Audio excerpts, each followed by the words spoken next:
जी हाँ दोस्तों, एक बार फिर हम आपके समक्ष हाजिर हैं जीके की एक नई वीडियो के साथ। दोस्तों, आज के इस वीडियो में हम बायोलॉजी के प्रश्नों का अध्ययन करेंगे, जिसमें विशेष रूप से हम कोशिका के बारे में पढ़ेंगे। दोस्तों, आपको बताते चलें कि कोशिका सजीवों के शरीर की रचनात्मक और क्रियात्मक इकाई है। इसमें स्वतः जनन की क्षमता होती है, सामर्थ्य होती है।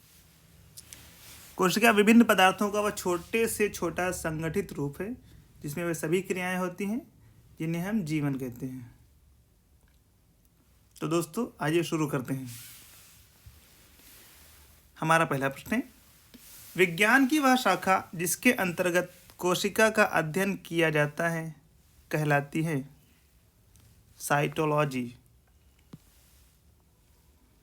दोस्तों, विज्ञान की वो शाखा जिसके अंतर्गत हम कोशिका का अध्ययन करते हैं उसे साइटोलॉजी कहा जाता है।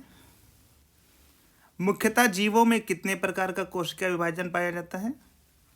दोस्तों, जीवों में दो प्रकार का कोशिका विभाजन पाया जाता है।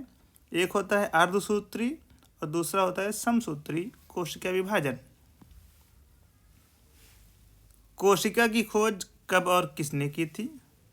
दोस्तों, कोशिका की खोज रॉबर्ट हुक ने 1665 ईस्वी में की थी। जीवित कोशिका की खोज सर्वप्रथम किसने और कब की? दोस्तों, जीवित कोशिका की खोज सर्वप्रथम ल्यूवेनहॉक ने 1674 में की थी।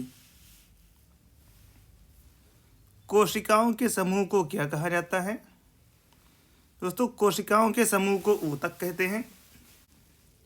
स्लेडन एवं स्वान ने कोशिका सिद्धांत किस वर्ष दिया था? 1838 और 39 में स्लेडन एवं स्वान ने कोशिका का सिद्धांत दिया था। सबसे लंबी कोशिका किसकी है? दोस्तों, तंत्रिका तंत्र की कोशिका सबसे लंबी है। सबसे छोटी कोशिका किसकी होती है? दोस्तों, सबसे छोटी कोशिका माइकोप्लाज्मा की होती है। सबसे बड़ी कोशिका किसकी है? शुतुरमुर्ग का अंडा। कोशिका कितने प्रकार के होते हैं? दोस्तों, कोशिका दो प्रकार के होते हैं, प्रोकैरियोटिक एवं यूकैरियोटिक। किस कोशिका में केंद्रक का अभाव होता है? दोस्तों, ऐसी कौन सी कोशिका है जिसमें केंद्रक नहीं होता? तो प्रोकैरियोटिक कोशिका में केंद्रक का अभाव होता है। कोशिका झिल्ली किसकी बनी होती है? दोस्तों, कोशिका झिल्ली प्रोटीन एवं लिपिड की बनी होती है। सेल वॉल या कोशिका भित्ति किस कोशिका में नहीं पाई जाती है? दोस्तों, जंतु कोशिका में कोशिका भित्ति नहीं पाई जाती है। पादप कोशिका में कोशिका भित्ति किसकी बनी होती है? दोस्तों, पादप कोशिका में कोशिका भित्ति सेलुलोज की बनी होती है। जीव द्रव की खोज किसने की थी?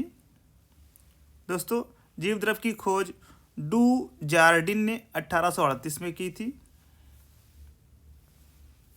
जीव द्रव्य का नामकरण किसने किया था? दोस्तों, पुरकिंजे ने जीव द्रव्य का नामकरण किया था। माइटोकॉन्ड्रिया की खोज किसने की थी? दोस्तों, अल्टमैन ने माइटोकॉन्ड्रिया की खोज की थी। हमारा अगला प्रश्न बहुत ही महत्वपूर्ण है, माइटोकॉन्ड्रिया नामकरण किसने किया था? दोस्तों, बेंडा ने 1897 में माइटोकॉन्ड्रिया का नामकरण किया था। कोशिका का ऊर्जागृह किसे कहते हैं? दोस्तों, कोशिका का ऊर्जागृह माइटोकॉन्ड्रिया को कहते हैं। कोशिका का श्वसन केंद्र कौन सा है? दोस्तों, कोशिका का श्वसन केंद्र माइटोकॉन्ड्रिया है। लाइसोसोम की खोज किसने की थी? डी डूबे ने लाइसोसोम की खोज की थी। लाइसोसोम क्या है? दोस्तों, लाइसोसोम एंजाइम है। लाइसोसोम की खोज किसने की थी?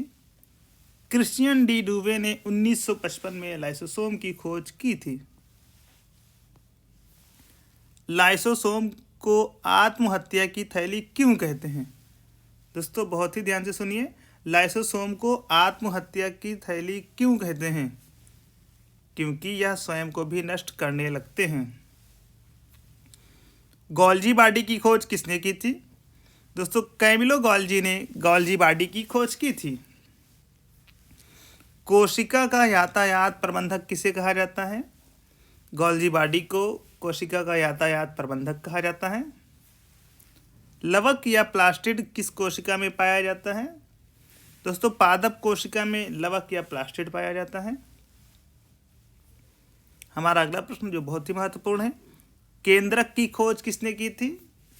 दोस्तों केंद्रक की खोज रॉबर्ट ब्राउन ने की थी।